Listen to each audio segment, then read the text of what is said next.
এই তো চলছে। ভাই আমি খুবই ক্লান্ত। আপনি এ সপ্তাহে ভ্রমণ করেছিলেন তাই না? না, এই সপ্তাহে নয়, ভ্রমণগুলো সামনের দিনগুলোতে। আমি শুধু আমার অনুষ্ঠান ও কাজের জন্য তৈরি হচ্ছিলাম। বিশেষ করে এই সপ্তাহে ক্লাসের পর বেশ কিছু ইমেইল এসেছে যা কিনা সেগুলোর মাঝে এই হচ্ছে একটা ইমেইল। একজন মহিলা ইমেইল লিখেছেন। তিনি পড়েছেন কোরআনে কখনো মাথা ঢেকে রাখা সম্পর্কে বলা হয়নি। পড়ার পর আমি ভাবলাম এটা আসলে এত ঝামেলার বিষয় নয়। তিনি বলেছেন, আমি একটি আয়াত পড়েছি 24 নম্বর সূরায়, সূরাতুন নূর। এখানে খিমার শব্দটি ব্যবহার করা হয়েছে যা দিয়ে পর্দা বোঝায়, এবং আমি ডিকশনারি দেখেছিলাম এবং এটা বলছে যে এটা এক ধরনের ওড়না অথবা আবরণ। সুতরাং মাথা ঢেকে রাখা সম্পর্কে এখানে কিছুই বলা হয়নি। তাই আমি একটু অনুসন্ধান করলাম। এরপর আমি চিন্তা করেছিলাম এটা কি একটা কমন কনফিউশন, এটি শুধুমাত্র একটা ইমেইল। তাই আমি আরেকটু অনুসন্ধান করলাম এবং পেলাম আসলে এটি একটি মারাত্মক সমস্যা। অনেকেই মনে করে যে ওই আয়াতটি মাথা ঢেকে রাখা সম্পর্কে বলা হয়নি। এটা আসলে একটি কমন কনফিউশন। আমি জানতাম না এই বিষয়টি। আমি আসলে খুব আন্তরিকভাবে উল্লেখ করতে চাই, আমি কাউকে জোর করে হিজাব পরাতে আগ্রহী নই। সেটা তাদের সিদ্ধান্ত। কিন্তু দিন শেষে যদি কোরআন সম্পর্কে কিছু বলা হয়, আমাদের সৎ থাকতে হবে। কিছু লোক আছে যারা কোরআন দিয়ে এমন কিছু বোঝানোর চেষ্টা করেন যা আসলে এটা বোঝায়নি, এবং কিছু লোক আছে যারা প্রকৃতপক্ষে কিছুই জানেন না। আমার ধারণা যাদের এই বিষয়ে বিভ্রান্তি আছে তারা হয়তো তেমন কিছুই জানেন না, অথবা তারা যা পড়েন তাই বিশ্বাস করেন। আমি এভাবে চিন্তা করতে পছন্দ করি না যে তারা খারাপ কোনো কিছু বোঝায়, অথবা কোনো উদ্দেশ্য আছে ভুল পথে চালিত করার, অথবা যাই হোক না কেন। সো আরবি ভাষার চমৎকার বিষয় হচ্ছে যে শুধুমাত্র মাথা ঢেকে রাখা বোঝাতে 9টি ভিন্ন ভিন্ন শব্দ আছে। তাদের মাঝে একটি হচ্ছে খিমার। আপনি শুনে থাকবেন মিখনা, মেগফার, এই সবই একই প্রকার শব্দ।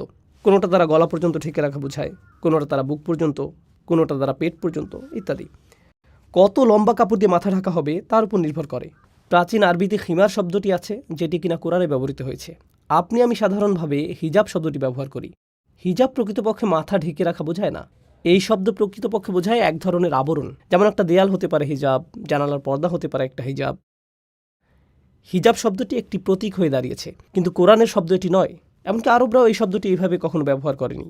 সুতরাং শব্দটি হচ্ছে খিমার। এই শব্দটির একটা চমৎকার বিষয় হচ্ছে এই শব্দটি দিয়ে মাথা ঢেকে রাখাও বোঝায়, যেমন মাথা এবং আরও কিছু অংশ। ইসলামের পূর্বেও এই শব্দটি ব্যবহার করা হয়েছে। পুরুষ লোকেরাও খিমার পরিধান করত। তাদের পাগড়ির অন্যতম একটি নাম ছিল খিমার। পাগড়িটি যদি একটু লম্বা হয় এবং প্রায় পেট পর্যন্ত নেমে আসে, পুরুষ লোকেরা এটাকে খিমার বলতো। এটি অত্যন্ত চমৎকার বিষয়। মহিলাদের ভিন্ন ফ্যাশন ছিল, অথবা যাই হোক। একটি উল্লেখযোগ্য বিষয়, ইসলামের পূর্বে মহিলারা ব্যান্ডানা টাইপের এক ধরনের জিনিস ব্যবহার করত। তারা পেছনের চুলের গোছার সাথে এটি বাঁধত এবং এটা পিঠের মাঝখান পর্যন্ত যেত। সুতরাং তারা সামনের দিকে আবৃত করতো না, পেছনের দিকটা আবৃত করত।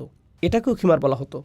এখন কোরআন বলছে যে তাদের উচিত খিমার ব্যবহার করা এবং তাদের সামনের দিকে ব্যবহার করা, তাদের বুকের উপর দিয়ে।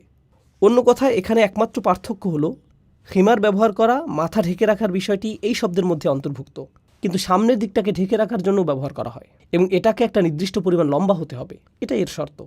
কেউ হয়তো যুক্তি দেখাতে পারবে যে না না না, খিমার শব্দটা দিয়ে শুধুমাত্র ওড়না বোঝায়, এটা মাথা ঢেকে রাখা বোঝায় না।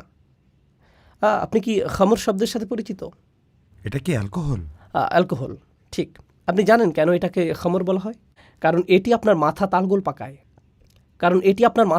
পাকায়। আপনার বুদ্ধি বিবেচনায় বাধা সৃষ্টি করে। এবং মদকে খামর বলা হয় কারণ এটা আপনার মনে তালগোল পাকায় এবং মাথা ব্লক তৈরি করে। এটা এমন যেন তোমার মাথা কোনো কিছু দিয়ে আচ্ছাদিত আছে। এটা শব্দার্থের একটা অংশ। আমরা এমনকি ইসলামিক অর্থ সম্পর্কে বলছি না, আমরা স্বয়ং আরবি ভাষা সম্পর্কে বলছি। তখনকার সময়ে তারা দেখছিল কিছু আশ্চর্য রঙের ঘোড়া, গলা থেকে সম্মুখভাগে সাদা এবং বাকি অংশ বাদামি রঙের। তারা বলতো এই ঘোড়াটি মুতাখাম্মির, এটাকে মনে হচ্ছে একটা খিমার পরিধান করে আছে। তাহলে আপনি কিভাবে এটাকে ব্যাখ্যা করবেন? ঘোড়ার কোনো ওড়না পরিধান করা থাকে না, সাদা অংশটুকু একটু লম্বা এবং এটা মাথা থেকে গলার শেষ পর্যন্ত আবৃত করা আছে। সুতরাং এই জন্যই তারা এটাকে বলছে খিমার।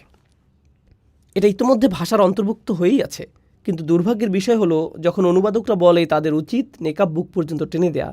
আচ্ছা, একটা নেকাব হতে পারে একটা ওড়না বা হতে পারে অন্য যে কোনো রকমের কাপড়, এবং অনুবাদগুলো মাথা ঢেকে রাখার বিষয়টি উল্লেখ করে না, কিন্তু আরবি শব্দ তা উল্লেখ করে। তাই আমি বুঝতে পারি অনেক বিভ্রান্তি আসে, কারণ লোকেরা মূল ভাষার প্রতি যথেষ্ট মনোযোগ দেয় না, এবং কিভাবে অনেক অনুবাদী বিষয়গুলোকে অতিমাত্রা সাধারণ করে ফেলে। এবং আমরা একটি মারাত্মক সমাপ্তিতে আসছি। আপনি এই সব কিছু কারো কাছে ব্যাখ্যা করার পরও সে হয়তো বলতে পারে, আমাকে কি পড়তে হবে না পড়তে হবে এগুলো সম্পর্কে বলার আপনি কে? কোনো কিছু বলার জন্য আমি কেউ না, কিন্তু আমি চাই লোকেরা এটা জানুক যে এখানে কোরআনে যে শব্দটি আছে আরবিতে এর অর্থ কী। তবে আপনি যদি মনে করেন আরও ভালো কোনো প্রমাণ আছে, আপনি যদি মনে করেন এখানে আরবিতে অন্য কোনো অর্থ আছে, তাহলে হয়তো আপনার এটা আমাকে বলা উচিত। আমি জানি না, হয়তো আমার উচিত হবে কোনো একদিন এটা সম্পর্কে বলা। বারাকাল্লাহু ফিক। আপনার সাথে আবার দেখা হবে ইনশাআল্লাহ। ভালো থাকবেন।